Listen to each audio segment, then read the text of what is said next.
Hello, আসসালামু আলাইকুম। আজকে সুন্দর একটা আবহাওয়া। সকালে উঠেছিলাম, ভালোই রোদ। আকাশটাও দেখতে খুব সুন্দর লাগতেছে। কিন্তু বের হওয়ার পরে দেখি আকাশটা আমার মতো মেঘলা হয়ে তো যাই হোক, বৃষ্টি হবে না, হবে না, হবে না এরকম একটা আভাস নিয়ে আশা নিয়ে চললাম নদীর ধারে। তো ওপার হব। তো এটা কোন ঘাট সবাইকে যে জানেন সবাই কমেন্টস করে বলবেন। তা আমরা ট্রলারে উঠলাম, নদী পার হব। আর আকাশটার দিকে বারবারই তাকাচ্ছি আর ভাবতেছি কখন জানি বৃষ্টি হয়, বৃষ্টি হবে না, আকাশটা এমনই থাকবে।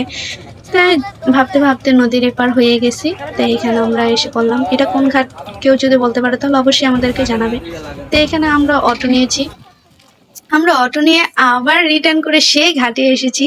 এখানে একটা মজার বিষয় হলো 420 টাকা খরচ করেছি, কিন্তু যেখানে যাব সেই গন্তব্যে যেতে পারিনি।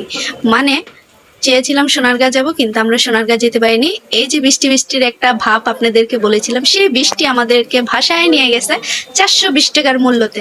তো যে অটো দিয়ে আমরা যাওয়ার উদ্দেশ্য করেছিলাম, বৃষ্টিতে আমরা সেই চলার পথে শ্যুটটা নিতে পারিনি। তা বাধ্য হয়ে আবার রিটার্ন করেছি।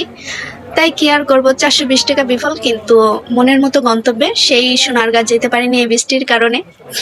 তাই কাদের এরকম একটা স্মৃতিময় দিন আছে অবশ্যই শেয়ার করবেন। আল্লাহ হাফেজ।